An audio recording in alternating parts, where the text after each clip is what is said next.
What is up everyone and welcome back to the MMA Zone. Today we are getting started with Justin Gaethje trashing Paddy Pimblett. Following UFC 324, Gaethje and his team have made it very clear how they feel about Paddy's comments before the fight. Before we continue, make sure to leave a like on the video. We really appreciate it. Gaethje and his team have been responding in videos to many of the things Paddy was saying leading into the fight, and now we have another one. Justin Gaethje straight up said that Paddy Pimblett kicks like a joke. During a video on Demetrius Johnson's YouTube channel where several fighters took part in a football game, Gaethje said this. Shocked that he never shot on you. I'm shocked. You don't think so? How do you shoot when you're going like this the whole time? Oh no, yeah. You never shoot. He's like this. He's like this. Yeah, but once I'm moving it, so I'm just consistently moving this way. Yeah, so that's he gonna shoot. Well, that's the thing. Like for me, you start going now, I'm going leg kick. Yeah, he was kicking me though, but he kicked like a. So I was like, I can walk through that.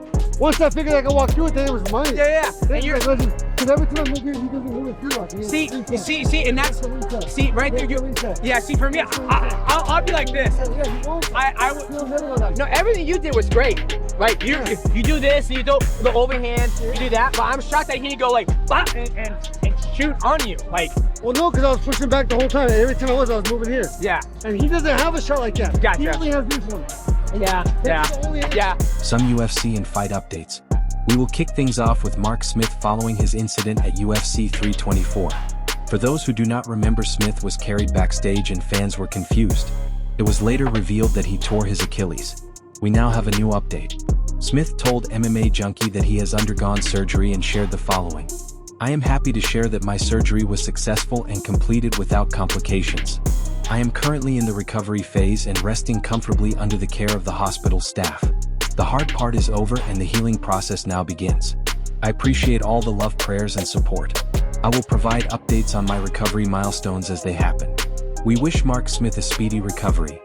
Now let us move on to Wang Tsong calling out Tracy Cortez following her win.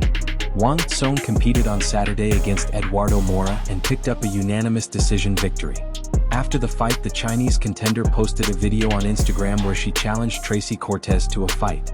大家好，比赛结束了，没有赛后采访。现在我要在这里校正我希望的下一位对手。Hi Tracy Cortez， 你很漂亮，也很厉害，但你需要回到赛场来，不要再热衷于恋爱。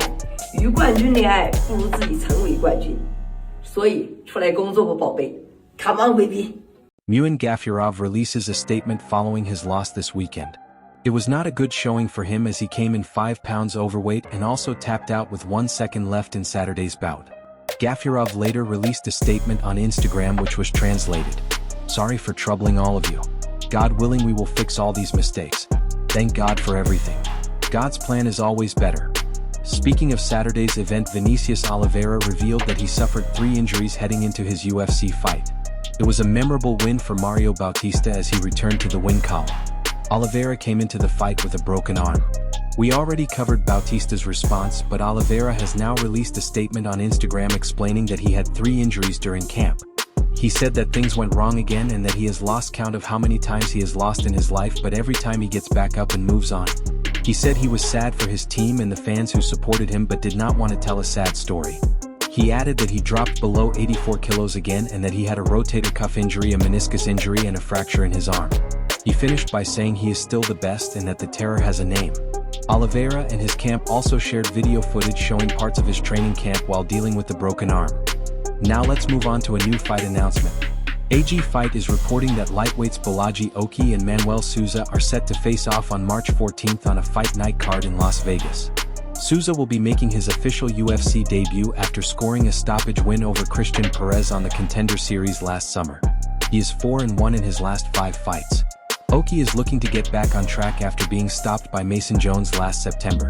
The Belgian is currently 2-2 in the UFC since earning a contract in 2023. John Jones reacts to Justin Gaethje vs Ilia Topuria. Now that Justin Gaethje holds the UFC interim lightweight title, he has been calling for a showdown with champion Ilia Topuria and even suggested the fight could take place on a White House card. If that fight does happen, it is unclear if John Jones would be cheering for his fellow American. Recently, Helen Yee caught up with Jones at a celebrity football match and asked him who his favorite fighter was. Jones said his favorite fighter to watch has always been Anderson Silva and that Silva is unbelievable. He added that right now he has to say Ilia Topuria because he excites him and is pure dynamite. When Yi mentioned rumors of Topuria versus Gaethje headlining a White House event, Jones responded by saying how crazy that would be and then added, "Sorry, Justin." Speaking of Justin Gaethje, his coach Javier Mendez recently called out a huge mistake he made at UFC 300. Fans will remember Gaethje's knockout loss to Max Holloway with 1 second left after Holloway pointed to the center of the octagon and challenged him to stand and trade. While appearing on a recent show, Mendez explained that Gaethje's decision was bad strategy. He said the objective should be to hit, move, take down and control position rather than standing still and trading. He explained that while it was great for the fans, it was not smart from a strategic standpoint, and said he would have met Holloway briefly and then taken him down. He added that it was exciting but still a mistake. Do you agree with Mendez, or do you think moments like that are why Gaethje is one of the most popular fighters in the UFC? Alex Pereira reacts to Dustin Jacoby win. Dustin Jacoby picked up another stoppage win on Saturday night. Jacoby finished Julius Walker in round 2 at the latest UFC Vegas card, marking his 3rd straight victory. Alex Pereira, who defeated Jacoby under the Glory banner in the past, reacted on Instagram while watching the replay. Pereira praised Jacoby and said people need to put respect on his name and that he deserves a ranking spot. He added that it brought nostalgia from the Glory days and that he would love to see Jacoby ranked to show how much he has evolved in a different sport. As for Pereira, it remains unclear who he will fight next. There have been rumors that he is considering a move up to heavyweight, and it was recently confirmed that talks are underway for a wrestling match between Pereira and Shara Bullet. Would you be interested in seeing that matchup? Conor McGregor reacts to a huge brawl at BKFC. Bare Knuckle FC held its latest Knucklemania event in Philadelphia, and a brawl broke out in the crowd. McGregor, who is a minority owner of BKFC, reacted on social media saying that it happens and should just be refereed with no weapons or gloves. He did not seem too concerned about negative attention, especially since the event was reportedly a massive success. The Mac Life reported that Knucklemania reached over 2 million live viewers and had more than 18,000 people in attendance. McGregor also celebrated the success and called it a monumental night for Bare Knuckle FC. He once again teased a return to the octagon, saying he is the best and that he will show it. What do you think the odds are of McGregor winning another UFC title at this stage of his career? Finally, Khabib's coach says Jon Jones cannot be the GOAT. Jon Jones is widely considered one of the greatest fighters of all time, with his only loss coming by disqualification and having held titles at both light heavyweight and heavyweight. However, Javier Mendez recently explained why he believes Jones should not be considered the greatest of all time. When asked who he thinks the GOAT is, Mendez gave his reasoning and explained why Jones does not qualify. I think the number one for me at the moment is Islam Makhachev, and I think the GOAT for me is Khabib, and I would put Jon Jones in that category, but I can't because of you paid the price, you lost your prize, like any sport, right? If you're caught doing something you shouldn't have been doing, how can you be considered at the top of the league? I mean, if this is a true sport, in a true sport, you cannot, even though you cannot put that person ahead. How many people have won Olympic gold medals and then they find out that they cheated one way or another and they got the Olympic gold medals taken away from them? Well, if it's true for any other sport, it should be true for MMA too. So that's the only reason why I don't consider him the greatest. I do consider one of them even though, but I would have considered him the greatest of all time for damn sure. Yes, 100%. It is true that Jon was flagged for banned substances more than once. He denied ever knowingly using PEDs, and some fans were quick to say the same thing has been said about members of Khabib's camp. A few posts appeared responding to Javier's comments and questioned who taught him how to dope. Others asked whether Islam had been caught for doping. Positive tests involving Usman Nurmagomedov and Islam Makhachev were also followed by claims of not knowingly taking PEDs, just like Jon. In Islam's case, USADA ruled that it was no fault or negligence. There have been other members of Nurmagomedov's team who tested positive for banned substances. That was never the case with Khabib himself. This makes Javier's comments feel questionable to some fans. One person who has never criticized Khabib is Don Fry. In a recent interview, he was asked whether Conor McGregor realized he had found his match after being submitted by Khabib in 2018. Fry said that Khabib was everyone's match and that nobody was going to beat him because he seemed unbeatable and bulletproof. When asked about Khabib's wrestling-focused style, which not everyone was a fan of, he continued to praise his dominance. What do you think about that fighting style in general? A lot of people have come in from that region with similar style from Dagestan or maybe, Chechnya and that sort of area. Well, whether you enjoy watching it or not, too bad, it's superior to every other style out there, but you know, at one time it was the Gracies. Then I went to the Lions Den, you know. And then I went to Severn's people, Severn and myself, you know. And then I went to somebody else, you know. It's always changing. Fair enough. And speaking of that camp, Usman was back in action this weekend and choked Alfie Davis out late in the third round to defend the PFL lightweight title. After the loss, Davis spoke about how the fight ended. He said he heard his corner say there were 30 seconds left and thought he would just wait it out because Usman would not be able to finish him. The next thing he knew, he was waking up. He said Usman had a monster squeeze and that when he came to, he saw Khabib standing over him, which he said felt strange. Leading up to the fight, Khabib acknowledged that the team was aware of how dangerous Davis was, especially since Davis had previously defeated teammate Godzi Rabadanov. Despite Davis accusing Usman of being a PED cheat before the fight, there does not appear to be any bad blood between the camps. Davis said Usman and his team were very respectful. He also said Islam Makhachev made a joke afterward telling him that now it was 1-1, which Davis found funny.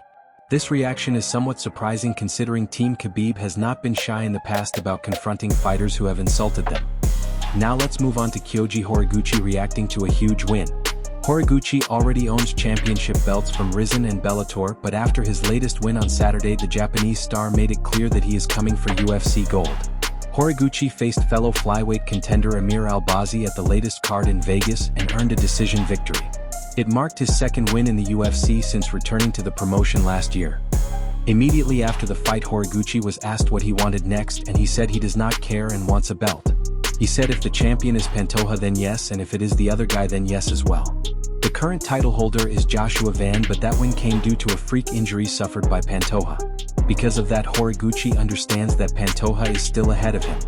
He said that Pantoja deserves the first shot and called him a true champion, adding that the injury was an accident. Pantoja is not expected to return until later this summer or possibly the fall due to the arm injury. After his most recent fight, he also confirmed to the media that he broke his hand early on during the bout. At what point? I think first round. First round? Yeah, but I feel that I wasn't feel pain, but I can throw, you know. Doesn't matter pain, throw, you know. Yeah. Oh, what? No, he was just saying he broke your hand. Broke, yeah. So does that, I mean, obviously you said you still kept on throwing it, but does that change the game plan any, or do you just block it out of your mind and continue on and don't even think about the hand? Not changing. You keep throwing, you know, not game changing for them. It will be interesting to see how this all plays out. The rumor is that the UFC may have Van fight Manel Kape next. If that happens, Pantoja would not get his opportunity to reclaim the belt until later this year, which could give him enough time to properly heal. One man who believes Kyoji Horiguchi will hold the UFC flyweight belt is Merab Dvalishvili. After Kyoji's win, Merab posted a message saying, "Wow, what a performance by Kyoji Horiguchi, he is going to get the flyweight belt, congratulations." The MMA community also went after Paddy Pimblett after footage was released from moments before his fight against Justin Gaethje at UFC 324. In the video, Paddy was seen eating a turkey sandwich, a cookie, and a large bag of Sour Patch Kids just hours before the fight. Fans quickly focused on that moment and questioned his professionalism. In the clip, Paddy joked about the candy and mentioned that it changed the color of his tongue while casually talking with staff before heading out. The community reaction was harsh. Many fans said it was crazy how unprofessional he looked and suggested he would improve if he moved to a gym that held him accountable and offered better sparring partners. Others said they could not see him improving enough to beat anyone in the top 10, let alone Ilya. Some claimed he suffered a sugar crash in the first round and looked slow and sluggish, like he was fighting underwater or in a dream. Others criticized his lifestyle, saying he vapes and eats junk food right after extreme weight cuts, and warned that his chin would not last. Some fans even said they hoped he would get knocked out to learn a lesson. Many agreed that he would never become a champion unless he fully committed to the lifestyle and showed more respect for the sport and his own body. That wraps up the video for today. Make sure to subscribe and turn on notifications so you never miss a video. We will see you all tomorrow. A turkey sandwich for after. Yeah, looks good. See now, I'm just thought, no, what is some of them?